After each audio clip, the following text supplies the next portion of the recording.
নমস্কার বন্ধুরা, আমি মামন সাহা ব্লগে তোমাদের সবাইকে স্বাগত। বন্ধুরা, তোমরা সবাই কেমন আছো? আশা করি ভালো আছো ও সুস্থ আছো, আনন্দে আছো। আমিও ভালো আছি বন্ধুরা। বন্ধুরা দেখো, আজকে তো আমার কত দেরি হয়ে গেল। দিদিরা একটা জায়গায় যাবে, দেখো এই মাত্র আমি পূজা দিয়ে উঠলাম, রান্নাবাড়ি সেরে। চলো পূজা দেখি। দেখো তোমরা, আমার ওই কোনো রকমে একটু দিই বন্ধুরা, কোনো রকমে একটু ঠাকুরকে দিয়ে রাখি। ভালো তো পারি না, যেমনই পারি তোমাদের ভালোবাসায় নিয়ে আমি সাহস করে উৎসাহ নিয়ে এই টুকটুক করে করতে থাকি বন্ধুরা। চলো দেখি এবার রান্নাবাড়ি তোমাদের দেখাই বন্ধুরা। আসো, কি কি রান্না করলাম দেখাই, আসো। আজকে দুপুরের আমার কি কি মেনু, আসো বন্ধুরা। আজকে আমার দুপুরের মেনু দেখো বন্ধুরা,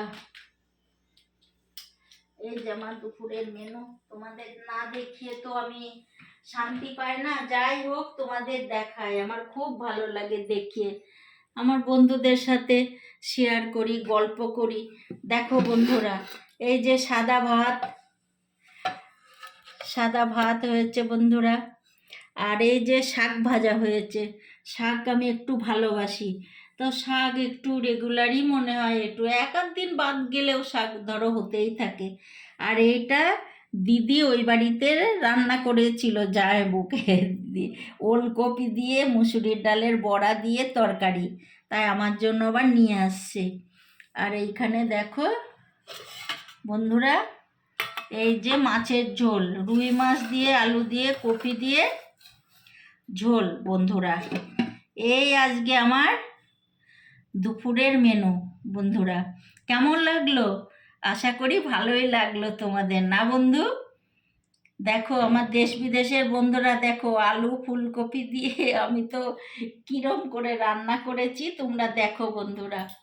আর আজকে বন্ধু তোমাদের সাথে আমি শেয়ার করি, গল্প করি। আজকে দিদিরা একবারই নিমন্ত্রণ আছে ননদের বাড়ি, বিবাহবার্ষিক ননদের ছেলের, তাই ওখানে যাবে। আমি তাই তাড়াতাড়ি করে নিই একটু বন্ধুরা। তাহলে তোমরা ভালো থেকো, আনন্দে থেকো, সুস্থ থেকো।